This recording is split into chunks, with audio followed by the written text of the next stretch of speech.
வாழ்க வையகம், வாழ்க வையகம், வாழ்க வளமுடன். குரு வாழ்க, குருவே துணை. அன்பர்கள் அனைவருக்கும் வணக்கம். இன்று சிந்தனைக்கு எடுத்துக்கொண்ட தலைப்பு பொறுப்பும் நேர்மையும்.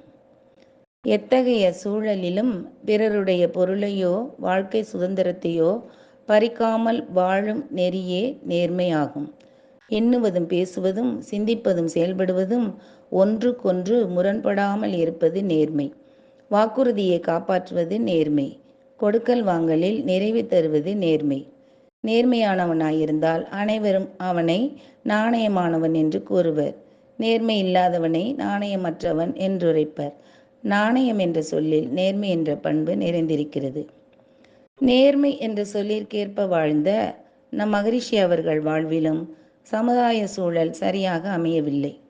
செல்வச் செழிப்பில் மாதம் 1.5 லட்சம் ரூபாய் வருமானம் வரும் அளவிற்கு தொழில் செய்த நம் மகரிஷியின் 49வது வயதில் ஓர் திருப்பம் ஏற்பட்டது.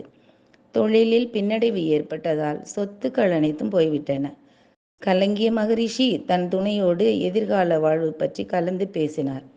அவரும் பொறுப்போடு தன்னால் குழாய்பட்டு தயாரித்து விற்று தினம் 3 ரூபாய் சம்பாதிக்க முடியும் என்றும், தற்சமயம் அதை பயன்படுத்தி கொண்டு பிறகு நல்ல காலம் வரும்பொழுது அப்போது செய்ய வேண்டியவற்றை செய்யலாம் என்று கூறினார். இதில் கணவருக்கு உதவிய துணைவியரின் பொறுப்பு முக்கியமானதாகும். சரியான பொறுப்புகளில் நேர்மையான நபரை நியமிக்க வேண்டும் என்பது அனைவரும் ஒப்புக்கொள்ளக்கூடியது. பொறுப்பு என்றால் கடமை. ஆனால் கடமைக்காக செய்வது சிறப்பாக இருக்காது. பொறுப்பாக செய்தால் எந்த வேலையும் எளிதாகவும் சந்தோஷமாகவும் இருக்கும். மகரிஷி அவர்கள் உண்மை உணர்வின் தெளிவில் இயற்கையை மதித்து வாழும் அறிவுடன் செயல்படுவது கடமை என்கிறார். 5 வகை கடமைகள் பற்றி மகரிஷி அவர்கள் உடல், குடும்பம், சுற்றம், ஊரார், உலகோர் காற்றும் கடமை முறையே முக்கியம், கெடாமலும் பார் ஒன்றினால் மற்றொன்று என்று கூறுகிறார். பொறுப்புணர்ந்து செயலாற்றுவது கடமை. கடமை உணர்வுதான் சமுதாயத்தின் வளம் பெருக்க வல்லது. சமுதாய நலத்திற்கு ஆற்ற வேண்டிய கடமை பற்றி மகரிஷி அவர்கள் தன் பாடல் மூலம், உருவாகி உடல் வளர்ந்து வாழ்கின்றேன், என் உடலை வளர்த்து அறிவூட்டி வாழ்வதற்கென்னை ஒரு மனிதனாக்கி வைத்து இன்றும் கூட உணவு, உடை மற்றும் பல வசதியெல்லாம் தருகின்ற மனித இனம் தனக்கு என் சக்தி தக்கபடி பயன்படுத்துகின்றேன் என்ற பெருநோக்க செய்கையே நிஷ்காமிய கர்மம், பேரறமாம் மனிதனுடைய கடமை ஈதே என்று விளக்குகிறார். கடனை திருப்பி தர வேண்டும் என்ற எண்ணம் நேர்மை. அந்த உணர்வை ஒட்டிய செயலின் நல்விளைவு, சிந்தனை, அனுபவங்கள் ஆகியவற்றை கடமை உணர்வு என்கிறோம் என்று மகரிஷி கூறுகிறார். இதனை இதனால் இவன் முடிக்கும் என்றாய்ந்து அதனை அவன் கண் விடல் என்பது திருக்குறள். இக்குறள் அடுப்பங்கரை முதல் ISRO வரை உள்ள அனைவருக்கும் பொருந்தும். ஒரு சமயம் சர் CV ராமன் அவர்கள் தனக்கு உதவிக்காக உதவியாளரை தேர்ந்தெடுக்கும் பொழுது அவருக்கு இயற்பியல் அறிவு போதவில்லை என்று தேர்ந்தெடுக்கவில்லை. அந்த நபர் திரும்பி செல்லும் பொழுது கீழே கிடந்த குண்டூசியை எடுத்து மேஜையில் உள்ள பெட்டியில் வைத்து சென்றார். உடனே CV ராமன் அவர்கள் அவரை அழைத்து, உம்மை எமக்கு உதவியாளராக தேர்ந்தெடுத்து விட்டேன் என்று கூறினார். அவர், எனக்கு இயற்பியல் அறிவு போதவில்லை என்றீர்களே என்று கேட்டதற்கு, உமக்கு பொறுப்பு உள்ளது, அதனால் பின்னால் இயற்பியல் அறிவும் வந்துவிடும் என்று கூறினார். சுழல் காற்றில் அகப்பட்ட கட்டுமரம் கப்பல் போல உலகெங்கும் மனித குலம் தனியாகவும் நாடுகள் என்ற கூட்டாகவும் தத்தளித்து கொண்டிருக்கிறது. இந்நிலையில் அவர்களுக்கு ஆறுதல் போன்று தெளிவான சிந்தனையில் முடிவுகளை அளித்து தொண்டு செய்ய வேண்டியது அறிஞர் பெருமக்கள், சிந்தனையாளர்கள் ஆகியோரின் பொறுப்பாகும், அதாவது கடமையாகும் என அறிஞர்களின் கடமைகளை அறுதியிட்டு கூறுகின்றார் மகரிஷி அவர்கள்.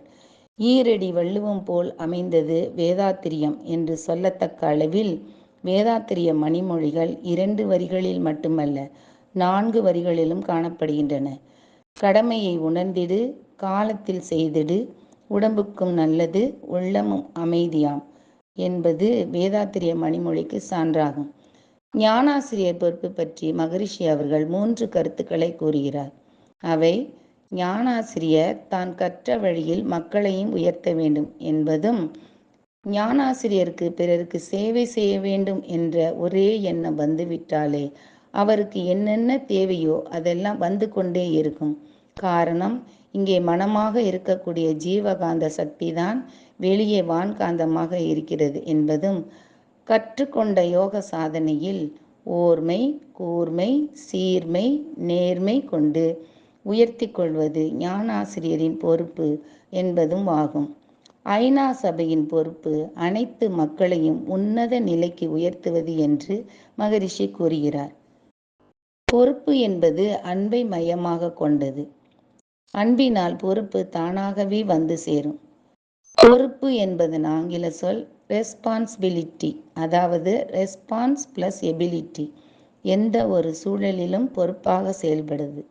தலைமை பொறுப்பு சூழலுக்கேற்க செயல்படுவது என்பதாகும். ஒரு சிறிய நிகழ்வு பற்றி கூறுகிறேன். நான் ஒரு நாள் கடைக்கு சென்றிருந்தேன். சிறுவன் ஒருவன் கையில் பணத்துடன் ஓடி வந்து கடையில் யாரையோ தேடினான். கடையில் இருந்தவர் என்ன வேண்டும் என்று கேட்க, இங்கே இருந்த சிவப்பு கலர் சேலை அணிந்த அக்கா எங்கே என கேட்டான். அதை கேட்டதும் அவர் உள்ளே இருந்து வந்தார். அவரிடம் சிறுவன், அக்கா, நான் 100 ரூபாய் கொடுத்து பொருட்கள் வாங்கினேன். நீங்கள் 100 ரூபாவை 500 ரூபாய் என்று நினைத்து மீதம் கொடுத்திருக்கிறீர்கள். வீட்டில் சென்றுதான் அதனை பார்த்தேன். எனவே அதிகமான பணத்தை திருப்பி கொடுக்க வந்தேன் என்று கூறி பணத்தை திருப்பி கொடுத்தான். இங்கே சிறுவனின் நேர்மையும் பொறுப்பும் வியப்பிற்கும் பாராட்டுக்கும் உரியதல்லவா? நாமும் அனைவரும் நேர்மையாக பொறுப்புடன் செயல்பட்டு இன்பம் காண்போமாக. வாழ்க வையகம், வாழ்க வையகம், வாழ்க வளமுடன்.